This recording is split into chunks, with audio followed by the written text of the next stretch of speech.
Isinagawa ang open forum on Marcos to Marcos corruption scandals then and now noong nakaraang Lunes, Setyembre 29 sa University of Cordilleras Theater na bukas para sa lahat na gustong dumalo. Pinangunahan ni Mr. Ian Roy Wagtingan, ang presidente ng UC Speech and Debate Society, ang pangbukas na mensahe na nagbibigay diin na mahati sa dalawang usapin ng forum. Nagbigay din ng pahayag si Mr. Raydin Salvosa, ang chairman of the Board of Trustees ng UC tungkol sa kasaysayan ng martial law noong rehimen ni Ferdinand Marcos Sr.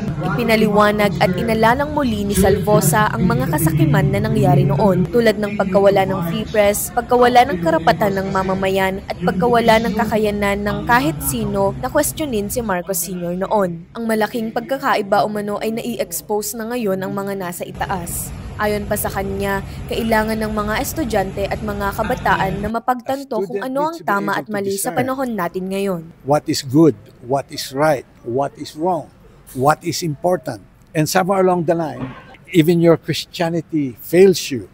Every individual needs to really look inward and figure out what kind of person am I. Sa kalahating segment naman ay pinangunahan ni Mr. Eugenio Ancisco, isang student activist at spokesperson ng National Union of Student Philippines Cordillera, ang tinatawag na Marcos Now, kung saan si Marcos Jr. at ang kasalukuyang rehimen ang kanyang focus.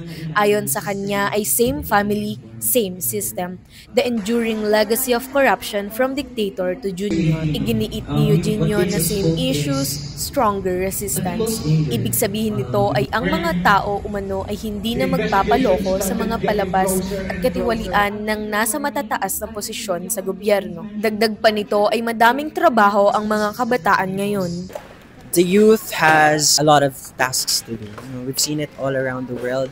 In Nepal and in Indonesia, nagsimula ng kumilos yung kabataan para mapanagot yung kanilang mga kurap na gobyerno. And we've also been doing that here in the Philippines. Through these kinds of discussions, we would like to inspire, even enrage, our fellow youth and students, and turn this rage into an organized action para, number one, mapanagot natin yung mga kurap na mga opisyal.